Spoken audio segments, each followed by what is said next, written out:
जय हिंद दोस्तों। ताइए दोस्तों, आप सभी का फिर से एक नए वीडियो पर स्वागत है। चलिए दोस्तों, आज हम आप लोगों को बताएंगे कि हिंदी में गद्यांश को लिखने का सही तरीका क्या है।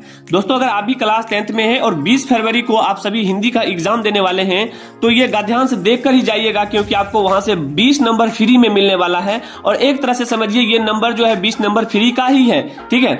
और जैसा कि आप लोग जानते हैं कि हर साल जो है आपको 4 गद्यांश दिया रहता है, ठीक में से उनमें से कोई 2 ही गद्यांश आपको बनाना होता है। तो हमने एक गद्यांश आपको बना के बता दिया है, नहीं देख रहे तो जाकर देख लीजिए। और प्रत्येक गद्यांश आपको 10-10 नंबर का रहता है, यानी कि टोटल 20 नंबर। दोस्तों 20 नंबर कम नंबर नहीं होता है, 20 नंबर बहुत मायने रखता है। और हिंदी में बच्चा जो है गद्यांश बनाकर आएगा। और जो स्टूडेंट अभी तक हिंदी में गद्यांश बनाना नहीं सीखे हैं, आ जाइए मेरे साथ और देखिए कि गद्यांश का शानदार तरीका क्या है, शानदार ट्रिक क्या है। और जो आज देखेगा वही इस बार हिंदी में गद्यांश को लिखकर आएगा और 20 नंबर आपका फ्री में मिल जाएगा, ठीक है। तो चलिए दोस्तों, आज हम आप लोग को हिंदी में गद्यांश बताएंगे। इससे पहले का पहला गद्यांश बता दिए हैं। दूसरा देखिए क्वेश्चन है कि निम्नलिखित गद्यांश में से किसी एक ही गद्यांश को बनाना है। दोस्तों ध्यान दीजिएगा, एक गद्यांश को पढ़कर मतलब नीचे दिया गया है इसको पढ़ना है। पहले ही बोल दिया है पढ़कर नीचे दिए गए प्रश्नों के उत्तर दें। प्रत्येक प्रश्न 2 अंक का होगा और यानी 5 क्वेश्चन होगा 2 नंबर का, 10 नंबर आपका यहां से क्लियर हो गया, ठीक है।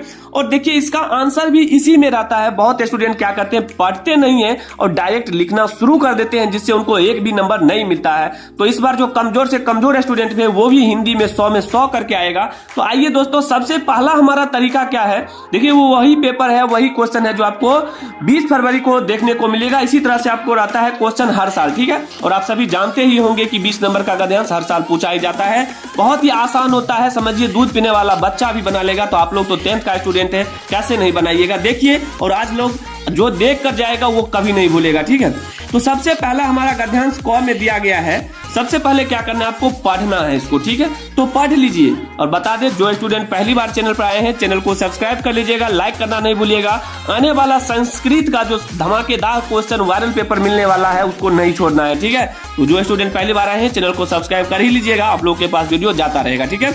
तो देखिए पहला जो है हमारा यहाँ पर इसको पढ़ना है। पहला काम पढ़ना है, एक बार, केवल एक बार आप लोग पढ़िए। तो पढ़ना कैसे है, आइए।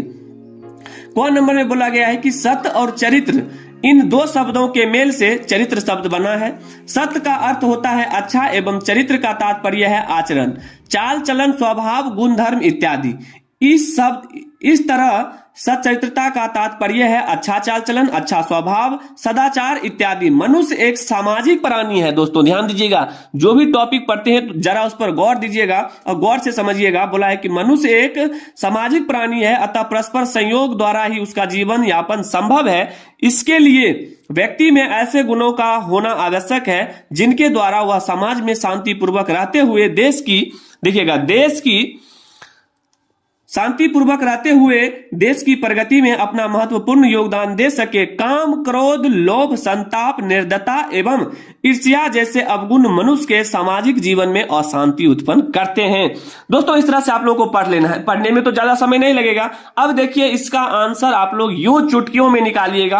आपके सामने 5 क्वेश्चन रहेगा, ठीक है। पहला क्वेश्चन है कि सच्चरित्र शब्द किन शब्दों के मेल से बना है। दूसरा है मनुष्य कैसा प्राणी है। और तीसरा क्वेश्चन है कि कौन से अवगुण मनुष्य के सामाजिक जीवन में अशांति उत्पन्न करते हैं। मनुष्य का जीवन यापन कैसे संभव है। सच्चरित्रता का क्या तात्पर्य है। जो स्टूडेंट गद्यांश बना के नहीं आएगा उसका जो है समझिए नंबर अच्छा नहीं आएगा, ये मेरा दावा है। और गद्यांश ही आप सभी को हिंदी में अच्छा नंबर दिलाता है और एक कमजोर स्टूडेंट के लिए यही सबसे बड़ा जरिया है अच्छा नंबर लाने का, ठीक है। तो ये 5 क्वेश्चन हो गया, ठीक है।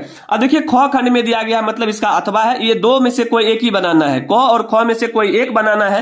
तो हम जो है केवल क वाला बनाकर बताते हैं, ख वाला आप लोग बनाइए ना बनाइए कोई दिक्कत नहीं है, ठीक है। तो चलिए अब जो हमारा पहला क्वेश्चन है उसको बनाते हैं। दोस्तों आप सभी को बता दें कि एक टॉपर जो होता है वो भी इसी तरह से लिखता है और लिखने का जो तरीका होना चाहिए जैसे हम यहां पर लिखे हैं उसी तरह से। जैसे कि आप जानते हैं खंड ब का ये हमारा क्या है, गद्यांश है। तो यहां पर खंड ब लिखना है। प्रश्न संख्या दूसरा बना रहे हैं तो दूसरा लिखना है, दूसरा का क। प्रश्न संख्या दूसरा का क लिख रहे हैं। और दूसरा का क में जो हमारा पहला क्वेश्चन है। देखिए ऐसे लिखने पर एग्जामिनर आपको पूरा नंबर देगा, एक भी नंबर नहीं काटेगा, ध्यान रखिएगा, ठीक है। तो क का पहला क्वेश्चन क्या था, हम आपको क्वेश्चन में दिखा दिए थे कि सच्चरित्र शब्द किन शब्दों के मेल से बना है, ठीक है, यही है। अब आपको नीचे से उत्तर में क्या लिखना है, आइए क्वेश्चन में देखिए इसका आंसर कहां पर है, ठीक है। तो देखिए पहले ही स्टार्टिंग में दिया है कि सत और चरित्र इन दो शब्दों के मेल से सच्चरित्र शब्द बना है। तो क्वेश्चन तो हमको यहां पर वही बोला गया था कि सच्चरित्र शब्द किन शब्दों के मेल से बना है। तो अब आपको नीचे से लिखना है कि सच्चरित्र शब्द, नीचे से लिखना है आपको सच्चरित्र, सच्चरित्र आपको इस तरह से कर देना है, सच्चरित्र शब्द, ठीक है। सत और चरित्र, सत और चरित्र, सत और चरित्र दो शब्दों के, सत और चरित्र शब्दों के मेल से बना है, शब्दों के मेल से बना है, शब्दों के मेल से बना है। बताइए इसका क्वेश्चन का आंसर कौन नहीं बना के आएगा, मेल से बना है, ठीक है। तो इस तरह से आप लिखते हैं तो आपका 2 नंबर कोई नहीं काटेगा, एग्जामिनर तो कभी नहीं काट सकता है। और यही तरीका है लिखने का। और आंसर देख लीजिए आपके सामने में है, और कौन कौन स्टूडेंट बताइएगा कि अब लिख के नहीं आएगा। हमें उम्मीद है कि आप सभी स्टूडेंट जरूर लिख कर आइएगा। सत्य और चरित्र इन दो शब्दों के मेल से सच्चरित्र बना है, पहला का यही आंसर होगा, ठीक है। चलिए अब हमारा जो दूसरा क्वेश्चन है, इसमें देखिए बोला गया है कि मनुष्य कैसा प्राणी है। बिल्कुल आसान क्वेश्चन, मनुष्य कैसा प्राणी है। तो आप सभी देख सकते हैं कि ऊपर में ही कहीं पर दिया होगा कि मनुष्य एक जो है सामाजिक प्राणी है। देखिए यहां पर दिया गया है कि मनुष्य एक सामाजिक प्राणी है, ठीक है। तो दोस्तों यहां पर बोला गया था कि मनुष्य, देखिए मनुष्य कैसा प्राणी है, ठीक है। तो इसका आंसर जो है आपके सामने दिया गया है कि मनुष्य एक सामाजिक प्राणी है, अतः परस्पर संयोग द्वारा ही उसका जीवन यापन संभव है। कंप्लीट इतना आपको लिखना है, यहां से 2 नंबर आपका मिल जाएगा। दूसरा का आंसर यहां से लिख देना है। तो आंसर आपको लिखना है इसी तरह से, मनुष्य कैसा प्राणी है। तो मनुष्य एक, यहां से लिखना है कि मनुष्य एक सामाजिक प्राणी है, मनुष्य एक सामाजिक प्राणी है, ठीक है। मनुष्य एक सामाजिक प्राणी है, ठीक है। मनुष्य एक सामाजिक प्राणी है, अतः परस्पर संयोग द्वारा, अतः परस्पर संयोग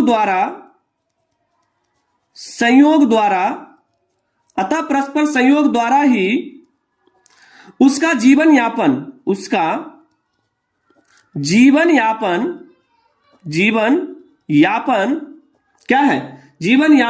संभव है।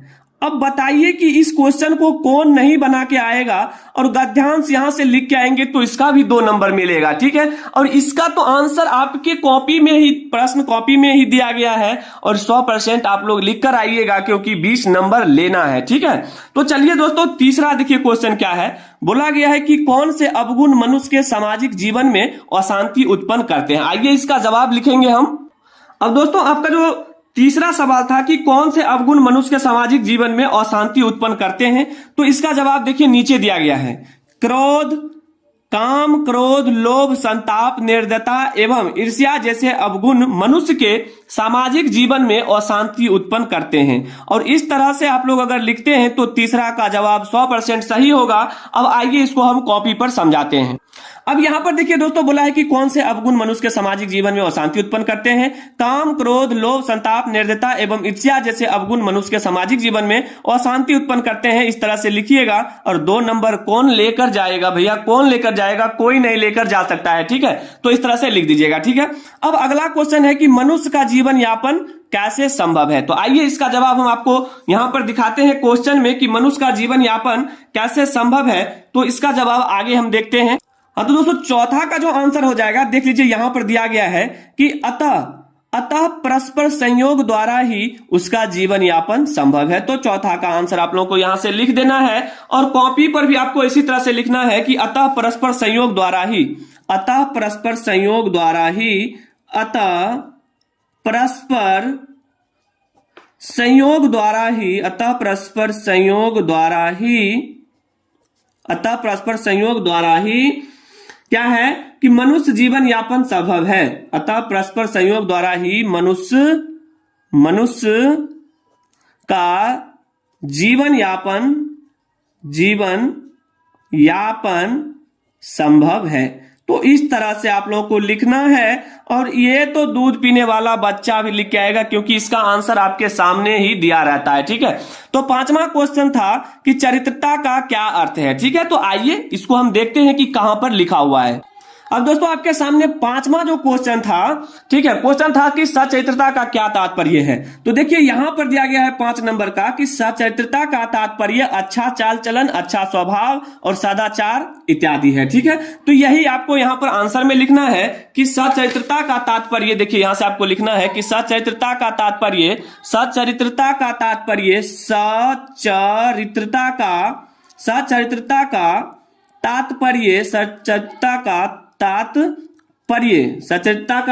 तात्पर्य हमारा है अच्छा चाल चलन। क्या है?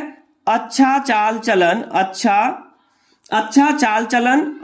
चाल चलन। ठीक है, अच्छा चाल चलन, क्लियर है? अच्छा चाल चलन, अच्छा स्वभाव, अच्छा स्वभाव। ठीक है, अच्छा स्वभाव, सदाचार इत्यादि। दोस्तों बताइए कि ये जो गद्यांश है आपको 20 नंबर लाने से कौन रोक सकता है? बताइए, कोई रोक सकता है? बिल्कुल भी नहीं रोक सकता है। उम्मीद करेंगे पांचों क्वेश्चन का जवाब आप लोग समझ गए होंगे। और हम बता दें कि जो स्टूडेंट 20 फरवरी को हिंदी का पेपर देने वाले हैं, भाई साहब ये गद्यांश पढ़ के ही जाइएगा और 100% आपको 2 यानी कि 4 गद्यांश रहेगा, जिसमें से 2 गद्यांश बनाना है। ठीक है, और 20 नंबर, भाई साहब 20 नंबर का सवाल है। और कौन नहीं बना के आएगा? जो नहीं बना के आएगा समझिए वो तो बिल्कुल भी पढ़ने वाला स्टूडेंट नहीं होगा, और जो बनाएगा हम समझेंगे वो मेरे बातों का पालन बिल्कुल करते होंगे। और एकदम इसी तरह से करते रहिए। इस बार हिंदी में 95 करके आना है। तो दोस्तों ऑब्जेक्टिव का वायरल पेपर खत्म हो गया, उसी के साथ हमने आपको सब्जेक्टिव में गद्यांश बता दिया है। इसके बाद हमारा टॉपिक आने वाला है निबंध का, और उसको भी बताएंगे ऐसे कि जैसे आप लोग कभी पढ़े नहीं होंगे। और इस बार हिंदी के पेपर में 20 फरवरी को तबाही मचा के आना है। तो उम्मीद करते हैं आप लोगों को क्वेश्चन समझ में आ गया होगा। अगर समझ में आ गया हो, चैनल पर पहली बार आए हैं तो चैनल को सब्सक्राइब कर लें और लाइक करना नहीं भूलिएगा। आने वाले संस्कृत का वायरल पेपर आप लोगों के पास पहुंचता रहेगा। तो मिलते हैं दोस्तों अगले वीडियो में, तब तक के लिए जय हिंद, जय भारत, वंदे मातरम।